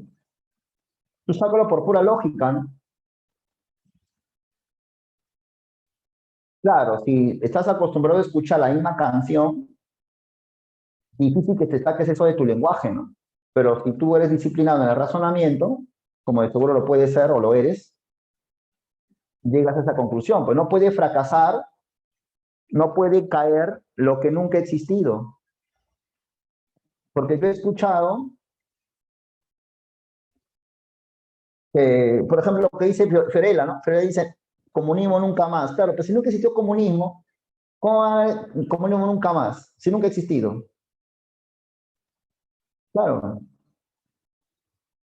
¿Tú crees, por ejemplo, que Pedro Castillo va a instaurar un Estado comunista? Porque para empezar, Estado comunista no existe, pues, porque es contradictorio. El comunismo no es un Estado. El comunismo es una sociedad que la humanidad aún no ha conocido. Eso lo quería decir. Inhalar pues Venezuela, Corea del Norte, pues decir que es comunismo también es un gran problema, ¿no? ¿Qué hay en Venezuela y en China? No tengo la menor idea, pues. Puedes averiguarlo, ¿no? ¿Qué habrá? Por ejemplo, lo que hay, te cuento algo. Lo que hay en Venezuela es un país nacionalista, ¿no? Que quiere independizarse de Estados Unidos y por tanto quiere tener tratos con otros países imperialistas como Rusia y China. Esto es Venezuela. Pero no es una sociedad, pues, como lo plantea Marx, ¿no? De ninguna manera. No, de ninguna manera. El nacionalismo no es una variedad de socialismo, para nada. A ver, te explico, ¿ya? Te explico. No, no, no, olvídate. No, olvídate. Te explico de otra manera. ¿Ya? Mira, mira. Eh, para que lo veas de una forma muy sencilla. ¿Ya? Eh, Buena pregunta. A ver, querida Danis. Voy a acercar porque ahorita no tengo disponible la cámara que siempre usamos, pero podemos hacer así. Mira, de hecho sí lo ven claro, sí lo ves. Mira, en el campo ideológico, esto, a ver, ¿no? Si quiere cambio de color. Esto, este conjunto, es el conjunto socialismo. En líneas generales, los socialistas critican al capitalismo.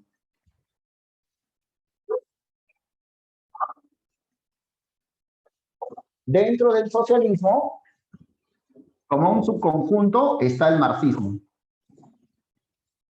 El marxismo, que también se llama socialismo científico. ¿Por qué? Porque hay otros socialismos, ¿no? Hay, por ejemplo, por aquí, los socialistas reformistas. Por ejemplo, esta gente que, en términos muy coloquiales, Verónica Mendoza, Pedro Castillo, ya, toda esa gentita, ¿de acuerdo o no? Quizás por acá puede estar Maduro, ¿no? Un socialismo, como dices tú, medio nacionalista, ¿no? Etcétera. Lo que pasa es que estos socialismos son monces, man. Monces. Entonces, el socialismo critica el capitalismo. De tal manera que los amigos del capitalismo, los burgueses, por ejemplo, presentan a estos como si fueran estos. Y como obviamente estos socialismos son monces, creen que todo, inclusive el marxismo, es monce. Ese es el asunto. El marxismo es un socialismo científico que hace un estudio científico de la sociedad y que dice lo que hemos dicho en clase hoy.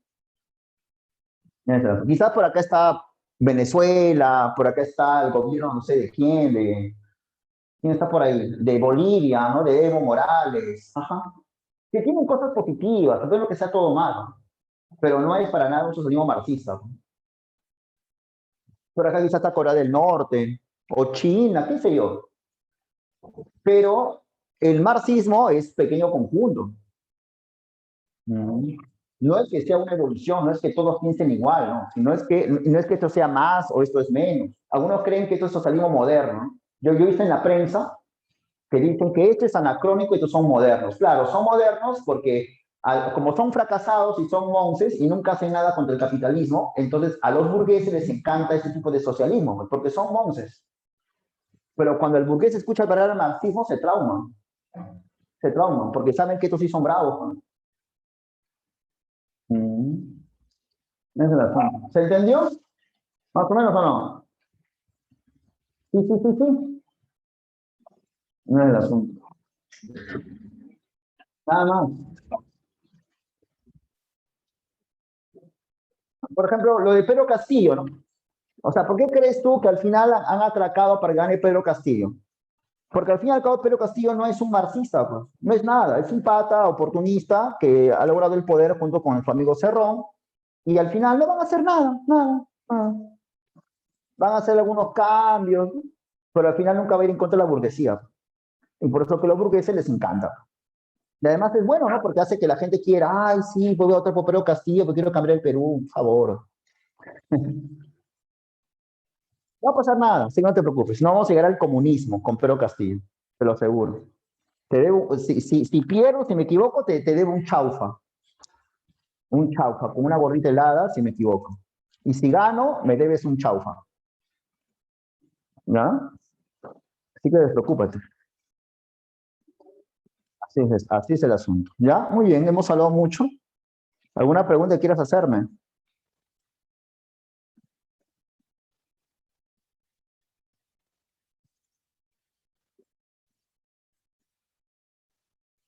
Pregunta lo que quieras.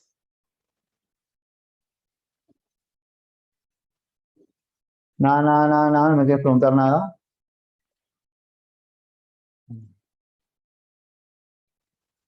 Mm. Para pasarte la pizarra del marxismo.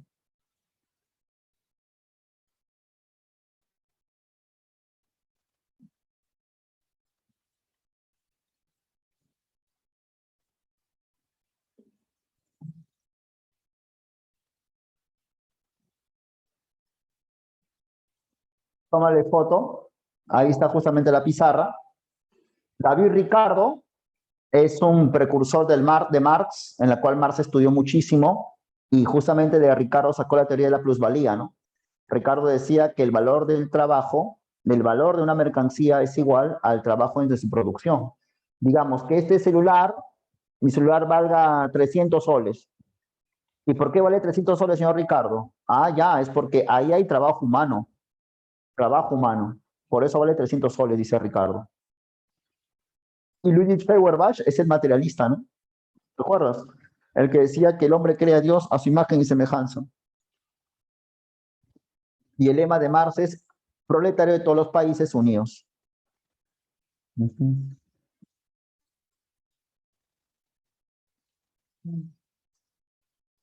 Tómale foto, tómale foto.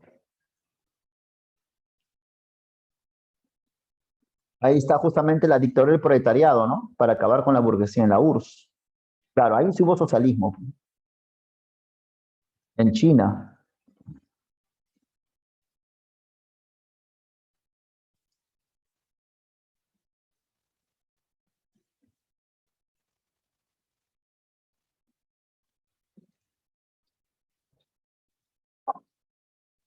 ¿Listo? Salgo, salgo. ¿Ya está? ¿Terminaron de tomar foto o no? ¿Sí? ¿Terminaron? Bueno, como no me responden nada, como siempre, entonces continuaré.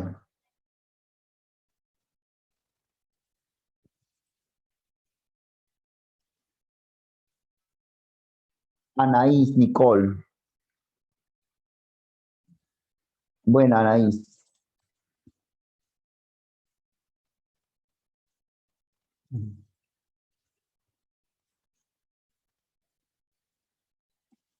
Vamos a tomar foto.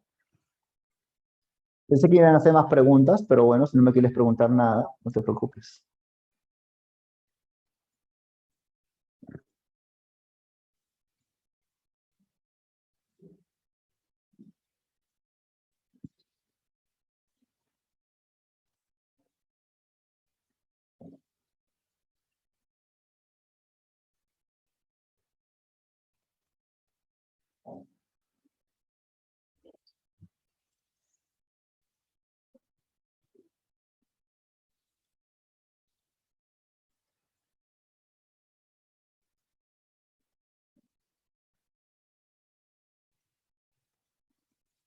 digamos que el marxismo tiene solamente una receta, ¿no?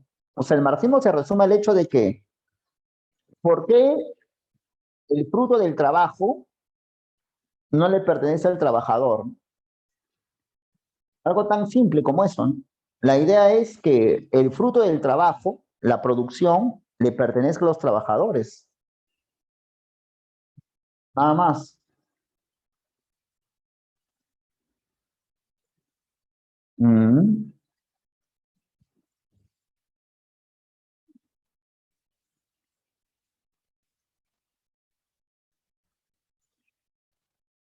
claro.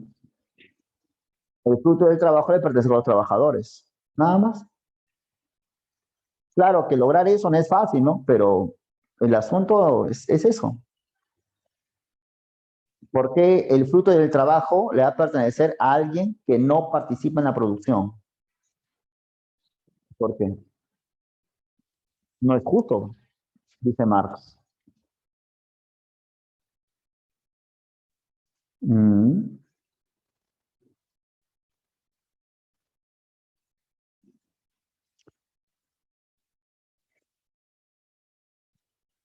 claro.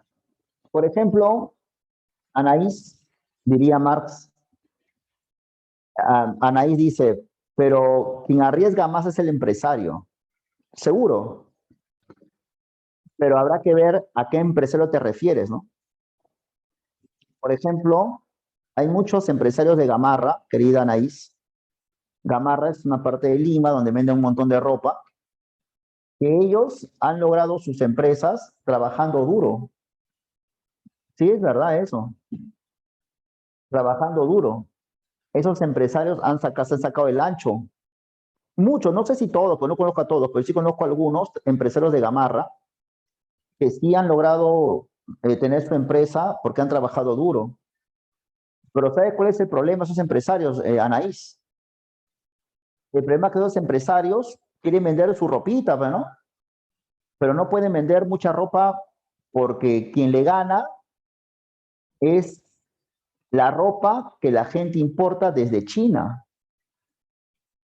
Entonces, digamos que un empresario de Gamarra para hacer un polo invierte 5 soles, pero un polo de la misma calidad o parecida está 2 soles en producción, lo cual al venderse se va a vender a 5 soles y el empresario va a tener que vender también igual o a 6. Entonces, al final quiebra, pues. Al final el empresario peruano le va mal. Igual ocurre con los dueños de los negocios, como las farmacias, lo que dije hace un ratito, ¿no?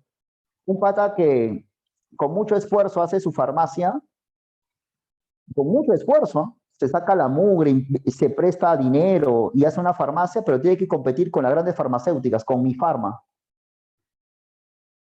Mi Farma tiene tanto dinero que puede tener todas las medicinas que quiera, pues, todas. Pero ese pata no puede tener tanto dinero para comprar tanta mercancía, pues, entonces compra poco, ¿no? Entonces, no es que el marxismo ataque a esos empresarios, sino lo que el marxismo ataca es a las grandes empresas que justamente impiden que los pequeños empresarios produzcan. Claro, claro que sí, que el empresario de Gamarra también extrae plusvalía, por supuesto que extrae plusvalía, el de Gamarra, también se esforzó de traer plusvalía, seguro, pero digamos que el problema cardinal no son ellos, el problema más importante no son ellos, sino las grandes empresas, grandotas. Mm. Te pongo otro caso, por ejemplo, mientras vamos moviendo las diapos.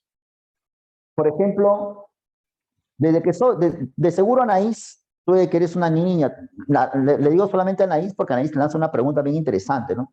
Quien arriba más es el empresario. Por ejemplo, quizás desde que estás en el cole, de que todos están en el cole, nos han hablado sobre los emprendedores, ¿no? Una mujer emprendedor, un hombre emprendedor, ¿no? Y es parte de nuestro lenguaje, ¿no? Yo también, ¿no? Formar un emprendimiento. Y está bien, si quieres formar un emprendimiento, una pequeña empresa, chévere. Claro, por supuesto, ¿no? Pero si, mira, yo miro a mi alrededor, por ejemplo, miro a mi alrededor, y muchas cosas de lo que está a mi alrededor ahorita no son productos peruanos. Por ejemplo, las computadoras, la cámara, este mouse, un chocolate no es Made in Perú, un chocolate, un lápiz para escribir, un lapicero, muchos de los insumos de un lapicero y de un lápiz no son del Perú, son de salido del extranjero. La ropa, ni hablar. Entonces uno se pregunta, ya, todo este rollo, ¿dónde está la producción peruana? Si prácticamente el Perú importa todo, hasta la comida importa. Hasta la comida, claro, la papa, lo importamos. Entonces, ¿dónde está eso de que el marxismo le quita al empresariado peruano? No le quita nada. Quien le quita es el capitalismo. Justamente ese sistema capitalista hace que ocurran estas cosas medio raras. Entonces, ¿qué le queda hacer al empresario peruano? Ser importador nada más, no productor, ser importador. Pero tú revisas la historia, revisas economía y te das cuenta que lo que hace progresar una sociedad no es la importación, es la producción, es la fábrica. Es lo que hace progresar una sociedad, a una persona, es la producción. Pero el Perú prácticamente no produce nada. Es el asunto. Y eso no lo hace el comunismo ni el socialismo, eso lo hace el capitalismo. Es buena experiencia pensar, ¿no? Sí, ¿no? Claro. De hecho, los empresarios arriesgan muchos, pero ¿a quiénes te refieres con empresarios, no? Y Marx no critica, repito, a los empresarios chiquitos, por el contrario, los empresarios chiquitos son los que sufren mucho. Marx critica y quiere acabar con los empresarios grandotes, que son los verdaderos dueños. Pero, profe, el capitalismo no es lo mismo que la globalización. No, no es lo mismo. No es lo mismo. Globalización es lo que llamamos imperialismo. Pero bueno, no entiendo por qué planteas esa diferencia, esa distinción. El sistema en lo que vivimos, hija, se llama sistema capitalista. Es el capitalismo. Globalización es una característica, ¿no? Que los mercados se han roto, todo eso. Ajá. Ese es el capital. Bienvenido al capitalismo. Ese es el capitalismo. Lo que estamos ahora. Ayer en RPP tiene algo de capitalismo. Sí, seguro, seguro, seguro. Por ejemplo, ayer en RPP, no, puro no. El Perú es un país capitalista, pero mezclado con feudalidad, que hacer un análisis un poco más complejo. Tómale foto, tómale foto. Por ejemplo, yo te cuento, ayer en RPP, que nadie puede decir porque que RPP es un medio de comunicación socialista. No, le entrevistan a la ministra de Trabajo del Perú. ¿Y sabes qué dice ella? Ella dice, más de 1 millón de menores de edad realizan trabajo infantil en el Perú.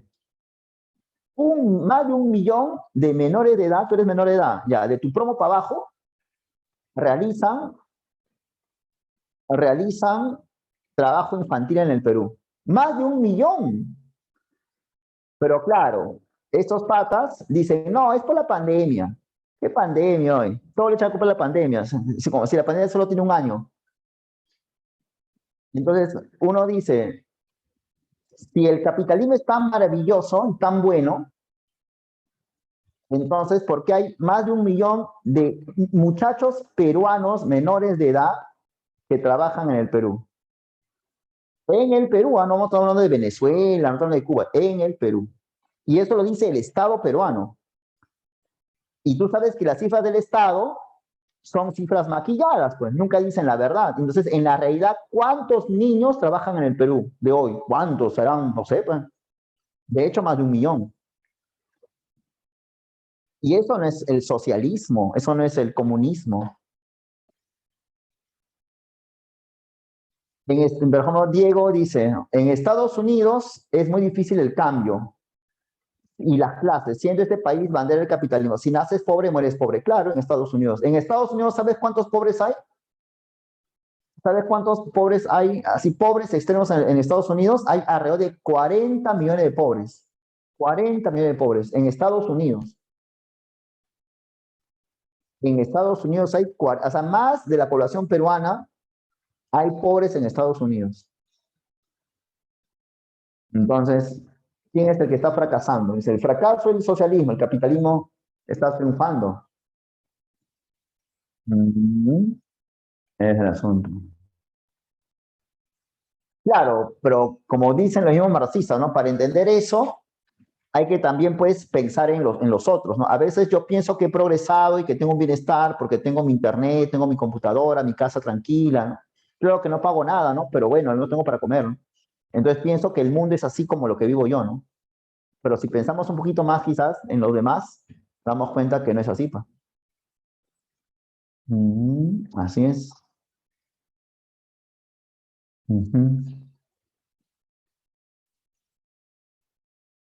Bien, ya debatiremos más sobre estos temas interesantes, ¿no? Por eso Marx es un filósofo bien polémico, de seguro hay cosas muy polémicas de Marx, muy polémicas, pero no deja de ser un filósofo muy interesante, ¿no? Realmente para mí es uno de los más interesantes que hay, interesantes.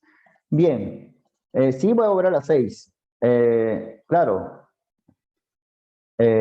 acá está. Bien, ya, muy bien, Anaí. Hemos estado conversando, pues, ¿no, Anaís? Nos hemos atrasado. Ya, sí, claro. Esta es la 2. No se preocupen. Esta es la 2. Cambio, cambio, cambio, cambio. Esta es la 3. Sí, ¿no? Mientras más libre económicamente, sí, estoy de acuerdo con eso. Claro. Dianora dice la 1. Ay, ay, ay, Dianora. Estoy de acuerdo contigo, Junior. Mientras más libre económicamente sea un país más próspero. Claro, claro. Ujú.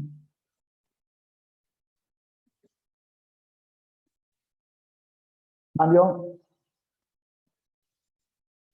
Claro, sería, por ejemplo, Junior plantea otro problema, ¿no? El socialismo es contra la libertad. ¿Libertad de qué? Por ejemplo, ¿qué libertad no hay en el socialismo que en el capitalismo sí? Propiedad privada. Se acaba de explicar hace un ratito que es el capitalismo. Parece que Junior no nos escuchó. Estaba explicando hace un ratito que el capitalismo es el que hace que la propiedad privada se desaparezca. Te puse ejemplos de las farmacias, de los supermercados, te hablé de las tiendas, hablé de la ropa de gamarra. Parece que no he escuchado a Junior en la clase. ¿Te refieres al capitalismo entonces, maestro? Pregúntale a cualquier farmacéutico que tiene su farmacia cómo le va compitiendo con mi farma. Y vamos a ver si él habla de propiedad privada. Pregúntale, querido Junior. Sí, seguro, seguro. Te refieres entonces a la capacidad de elegir, ¿no es cierto, Junior? ¿Te refieres a yo pensé que referías a la capacidad de elegir. Bueno, lo que te dije hace un rato, ¿no? Yo tengo que comprar una pastilla, ¿no es cierto, no? Y esa pastilla solo lo tiene mi farma, solo lo tiene mi farma, no lo tiene la farmacia de mi barrio. Entonces, ¿estoy decidiendo dónde comprar? Te pregunto. No, solamente lo tiene mi farma. Pregunta. Te pregunto. Solo tiene mi farma, una pastilla. Puedes averiguar. Averíguate del Valtrex. El Valtrex, aprieta esa pastilla. Te doy un dato, querido maestro. Junior, averíguate de un antiviral que se llama Valtrex, que lo utilizan personas con tratamiento para el autismo. Valtrex. Ya, esa pastilla Valtrex, ¿quién lo tiene? La farmacia de tu barrio. Si lo tiene, me pasas la voz. No lo tiene la farmacia de barrio. ¿Lo tiene dónde? ¿Quién lo tiene? Mm, entonces no hay capacidad de elegir, pues. ¿Y quién maneja el Estado, Junior?